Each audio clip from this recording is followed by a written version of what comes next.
Kids, welcome to the Medical Kit comma workout. In this video here, we're going to review the commas, all 4 of them, and then what we're going to do is we're going to go ahead and show you how to apply them to actual ACT English. All right, let's get started. First of all, we got one comma. One comma is a band boxcar. Band boxcar, you're going to have an independent clause, a comma, and a dependent clause. The dependent clause, the word dependent starts with the letter D, just like definition. So this dependent clause is going to be a mini definition of the word right before the first comma, which usually is going to be a noun. All right, so what we're going to do on ACT is we're going to read up to that first piece of punctuation, and you're going to go ahead and stop at the first comma, and then you're going to label it independent or dependent. So I do that. I like to play squash. We label that as an independent clause.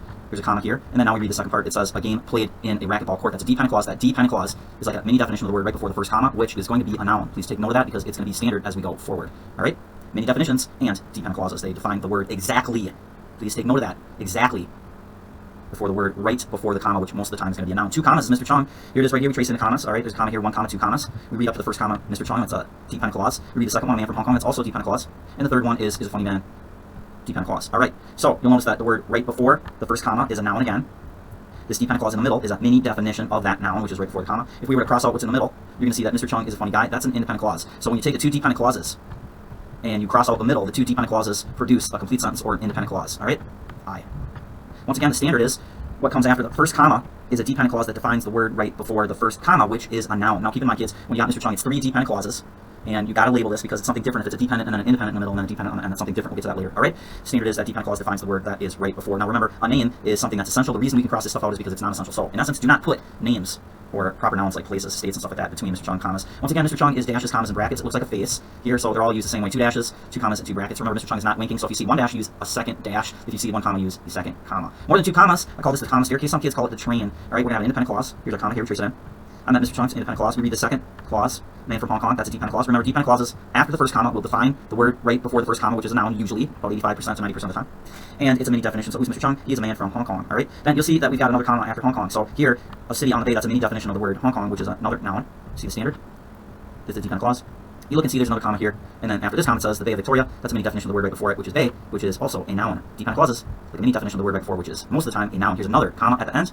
This is a dependent clause here. It's a mini definition of the word that sits right before the comma here, which is a noun. All right? It's like an engine. Train engine is your independent clause, and then these are the boxcars, dependent, dependent, dependent. Now keep in mind, this is more than 2 commas. As I mentioned before with Mr. Chung, if you have a dependent clause and a comma, and then you have an independent clause here, and then you have a second comma, this looks like Mr. Chung, but this is not Mr. Chung, because you cannot cross out the middle.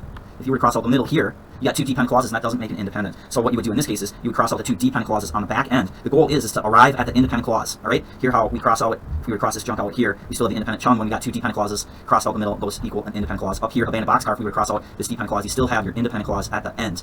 Moving on to the final type of a comma, it's called a comma fence. Commas are like fences, and they're used to separate things in a list. Okay? Secret tip is if you have a comma in a list of stuff, when you see the comma, you just say the word and. All right? Example number 1, you see that there's no commas here. It says Maddie likes soccer dancing and singing. There's no comma in here, so that means that soccer dancing goes together. That's one thing. Then you have the word and that's singing. So here you have soccer dancing and singing. That's 2 things. If you got a comma here in example number 2, it says Maddie likes soccer, comma, dancing, and singing. You see that we have 3 things here. And remember, commas are like the word and when we see them in a list. So here's what we say. Maddie likes soccer and dancing and singing. Remember, comma fence, a comma is like the word and. It separates things off in a list. Let's go ahead and take a look at some practice problems. Part 2, we're going to take a look at what's called the application phase of how to apply all of this stuff to an actual real ACT test. Okay, first thing we're going to do, step number 1, is we're going to go ahead and we're going to glance at the answer choices. And we're going to grab an easy answer choice that you know what the rule is. For example, if you see 1 comma, you can trace that in. That's going to be a abandoned boxcar. If you see 2 commas in one of the answer choices, you're going to go ahead and think Chung, dot, comma, 2 independent clauses, delete, that's a razor blade. So what we're going to do is instead of just going to the question and looking at the beginning of the sentence, you just want to glance at your answer choices. From your answer choices, you want to pick not the first answer choice, but the easiest answer choice. All right, step number 2 is we're going to trace in the punctuation, and that means the new punctuation from the underlying portion, answer choice, A, B, C, or D, or F, G, H, and J. Then you're going to trace that in, but then also you have to look at the rest of the sentence and find the non-underlying portion in the rest of the sentence, because we're going to analyze this as a whole, not just the underlying portion. You have to look at where the rest of the punctuation is. So you always want to trace in all of the punctuation in the rest of the sentence along with each new answer choice. That means A, B, C, and D. All right? When you do that, you're probably going to have to lightly erase, or if you're with training sessions, you're going to go ahead and lightly erase it with one of the mummy rags. 3, you're going to go in and read up to the first piece of punctuation, either the piece of grammar punctuation like a comma that you traced in the non-underlying portion, or in the underlying portion, you read to the first piece of punctuation. You're going to label it. You're going to read up to that comma, you're going to read up to the dot comma, whatever it is, and right there you're going to stop. Read and stop at that punctuation. Then you're going to label it I or D, independent or dependent. Okay? Once you do that, you're going to check for violations. That means if you read up to the first punctuation mark, say there's a comma and it's an independent clause, and then after the comma there, the rest of that part, after the first comma, it's another independent clause, you see that that violates a rule of abandoned boxcar, because you don't want to put 2 independent clauses together with a comma. That's violating abandoned boxcar. All right, step number 5, you can do anywhere. We call it pruning. You can do this before you start, in the middle, after step 1, after step 2, after step 4, whatever you want to do. Pruning says we're going to cross out dependent clauses. Remember, dependent clauses come from the beginning of the sentence, the middle of the sentence, and the end of the sentence. Furthermore, you're going to see that you have something that we call mummy wedges, in, of, and with. Those are things also that separate the noun away from the verb.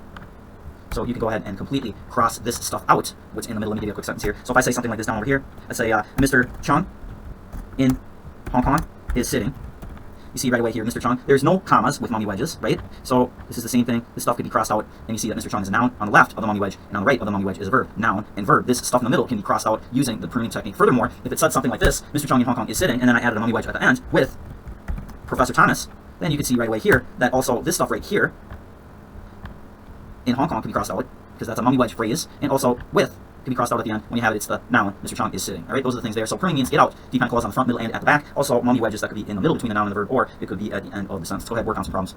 All right, kids, now it's on to the comma workout here. Do practice problem number 10. Follow along. You just watch me, and I'll show you how to apply this. And what we'll do is we'll go ahead and have you work independently. Follow along at home. First things first, step number 1, what we're going to do is we're going to come over here, and we are going to grab an answer choice. What I'm going to do is I'm going to start with answer choice C, because answer choice C has got one comma. I trace it in. Here's C over here, and that means there's going to be a comma after passes. I trace it in, and then I just put a horizontal line to know that that one's out of there. Once I do that, I trace in. Step number 1, I look, glance at my answer choices. I choose an easy choice, 1 comma, abandon boxcar. 2, I go ahead and trace in my punctuation. Step 3 is to read and stop at the first piece of punctuation, and you're going to label it independent or dependent. Watch. While there were still many passes, that's a dependent clause. Then I read the second part. To traverse, I was determined to get through mountains. That's a dependent clause. Now, step number 4 is to go ahead and check for violations. 2 dependent clauses, that violates abandoned boxcar, so I could cross that out. Now, let's say that you weren't 100% sure that that was a dependent clause, okay, on the back end. What you do is you can use pruning. If you look over here, here's the period. You can look to the left and see that we have a mummy wedge here, which is the word to. This is an advanced mummy wedge. We kind of haven't talked about it. Hopefully that you've gone through this with the professor. This can be crossed out because this is a mummy wedge phrase. Then you would read this, to traverse, I was determined. So you see right away, you can see that doesn't work. We go ahead and cross that one out. Now we go ahead and check another answer choice. I'm going to check B. Answer choice B, we have a comma after passes. I go ahead and trace that in. And now we have a comma after traverse, trace that in there as well. 2 commas is Mr. Chung. We go ahead and cross that out. And then now we read, while there were still many passes. That's a dependent clause.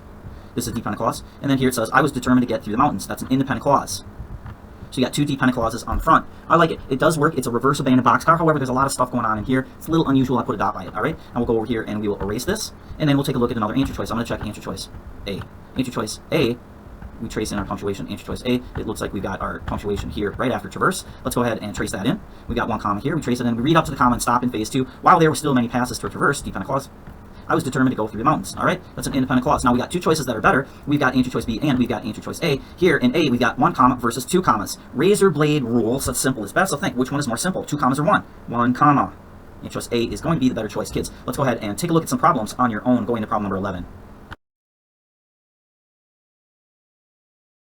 All right, problem number 11, here's what we're going to do. We're going to take a look at answer choice C, because that's the correct answer here. Answer choice C, there's a comma after museum. So we're going to put it right here, trace it. We're going to read up to the beginning. We stop at Ripley's Believe It or Not Museum. That's an independent clause. And then you read the second part, which had never visited before. That's a dependent clause. And you see how this is like a little mini definition. This word is a noun. Answer choice C for problem number 11. Problem number 12 here, we're going to go ahead and take a look at answer choice G, because that's the correct answer. And here you see that we've got a comma after house. So we go ahead and trace in our house. And then we read the comma and stop. Running around the house. That's a dependent clause. And then now it says the dog was abruptly stopped by a wooden fence. That's an independent clause. It's a reverse abandoned boxcar. Answer choice G is the correct answer. Let's go ahead and take a look at 13. Problem number 13, the correct answer here is going to be answer choice F. Let's go ahead and see why. Here, it's no change. There's going to be a comma here after the word well, and there's going to be a comma here afternoon. So first thing we want to do is we want to read up to that first comma and label it. It says to perform well, dependent clause. It says on Saturday afternoon, dependent clause. Then it says the athlete must train every day of the week. That's an independent clause. If we cross out what's in the middle here, this is a mini definition of how you perform well. It says to perform well, the athlete must train every day of the week. F, correct answer 14. If you look at 14, here the correct answer is going to be answer choice C. Step number 1, glance at our answer choice. We grab it, I check C. We go ahead, step number 2, we trace in our punctuation. Here there's a comma after September. Now what we do is we read up to the first comma that we placed in there and stop. It says in September. That's a dependent clause. And now we read the next part. I will leave home for college at the University of North Carolina, Chapel Hill. That's independent clause. All right.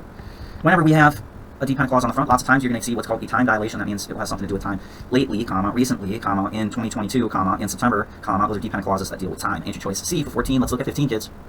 Problem number 15, we're going to go ahead and take a look at a violation of Mr. Chung. Let's just check really fast here with answer choice C. It's not the correct answer, but let's just say we tried it. All right, you see that we've got summit right here, and there's our comma. We trace in climbers, we trace right over here, okay? If we were to cross this out, it says before reaching the summit, we're forced by a storm to turn back. You see that that doesn't make an independent clause, so that's not going to work. The correct answer for problem number 15 is going to be answer choice D. Let's go ahead and erase this real quick, and get that out of there, and plug in answer choice D. All right, D, looks like there's 1 comma after summit here. We trace it in. Step number 2, after we glance and trace in our punctuation, we're going to read up to that punctuation and stop. Then we're going to label it independent or dependent. Before reaching the summit, that's a dependent clause. See how before that deals with time. Then it says the climbers were forced by a storm to turn back. That's an independent clause. The correct answer, therefore, for problem number 15 is going to be answer choice D as in dog. Let's look at 16. 16, the correct answer here is answer choice G. Let's go ahead and see why. Here is a comma after yesterday. I put a comma right here after I glance my answer choice. I grab G. I trace it in with step number 2. Then what I'm going to do is I'm going to read from the beginning up to the first piece of punctuation. Stop. I'm going to label it independent or dependent. Yesterday, that's a dependent clause. And then it says I met a woman named Suzanne. Okay, remember that's not in there. Whose husband works in New York City. That's an independent clause. All right. Notice how yesterday is a dilation of time, deals with time. 16, the correct answer, therefore, will be answer choice G. Let's take a look at 17. Problem number 17, this is a good problem to go over. So let's go ahead and take a look at answer choice H, all right? First thing we're going to do is find a comma. You see there's a comma after ice cream, so we trace it in, all right? We're going to read up to ice cream where that first comma is, label it. The Boy Scout Troop 1, 2, 3 of the diner wanted chocolate ice cream. That's an independent clause. Then if you look at the back part, it says not vanilla. Not vanilla is a dependent clause. That works, right? So we're going to keep a dot by that. Then what we do is check answer choice F, and let's go ahead and erase this stuff. So in F, it looks like there's, get rid of that, get rid of that, get rid of this, get rid of this. Answer choice F, there's no punctuation, so we have to read from the beginning of the sentence to the end. Boy Scout Troop 1, 2, 3, Edina wanted chocolate ice cream, not vanilla. That also works. Okay, so 2 ways to kind of keep in mind here. Remember, the razor blade says less is better. In this case, we have 0 commas, all right? And in answer choice H, we have 1 comma. So razor blade says simple is best, less commas is better. So we can go ahead and say F is the correct answer. Now, let's just say that you didn't like that answer choice, all right? If we come back over here to ice cream, we trace in this, you already remember from the little mini workout that we said, is dependent clauses define the word that's right before it. So a good dependent clause would tell you what ice cream is. For example, if this was a great sentence, would say the Boy Scout Troop 1, 2, 3 Edina wanted chocolate ice cream, comma, something cool on a hot summer day. That's a mini definition of ice cream. But here, do you see it says not vanilla? Not vanilla is not a very good definition of ice cream because ice cream is sweet. See where we're going? Remember, the comma before that first comma is going to be a noun here, ice cream, and then the dependent clause is going to be a mini definition of the word that's right before it, not vanilla. Is that a definition of ice cream? Not really. So you see why that's the second reason why the better answer choice for 17 is going to be answer choice F, kids. All right, 18. If you look at 18, first thing that we want to do is let's go ahead and check answer choice B. In answer choice B, you're going to see that we have a comma right here after people and comma after whom. All right, so we go ahead and take a look and trace it in here. We put it here, and then we put it here, and then I usually just draw a horizontal line across there to get rid of it. Then we read up to the comma. It says there were a lot of people. It's an independent clause. Then it says at the party, many of whom. That's dependent clause. And then it said I had known for years. I had known for years as an independent clause. So here we separate 2 independent clauses by a dependent clause by commas. Yeah, not loving that, kids. You see that? That's a little bit on the weird side. Second of all, if you remember mummy wedges, you don't want to separate something, a comma and a mummy wedge are basically the same thing. So that's like putting 2 commas together. You don't want to put a comma before a mummy wedge, in, of, and with. That's called a mummy wedge violation. This is a mummy wedge. It's an advanced mummy wedge. So that's a mummy wedge violation. A comma and a mummy wedge, usually about 90% of the time, don't go together. So that could be knocked out for that reason. Problem number 18, if we go ahead and simply just erase all of this stuff, okay, we're going to see that we've got our answer choice F. There is in F, a comma after party. Let's go ahead and trace that in. Step number 2, you're going to read from the beginning of the sentence to the punctuation, and you are going to stop. That's super important. I've seen kids in the training session not do that. It's important that once you trace it in, you have to read up to that punctuation and completely stop, and then you got to label it. There were a lot of people at the party. That's an independent clause. Then you read the second part, many of whom I've known for years, and that is going to be people at the party, and so that is going to be a mini definition of people at the party. Now, some of you kids might say, hey, that is not a mini definition of the word party, right? But remember, here you have a mummy wedge that could be crossed out. So if you did that, then many of people that I've known leads you back to people. You used a little bit of pruning on that one, kids, and you see that answer choice A is the correct answer. So remember, before the comma, it's going to be a noun, and you got to look and see if you see mummy wedges. Mummy wedges in, of, and with are the main mummy wedges that you're going to run into. There are more. Any questions about this little mini workout, please see the professor. I can explain this in person better if you have questions. Thanks for watching. Bye for now.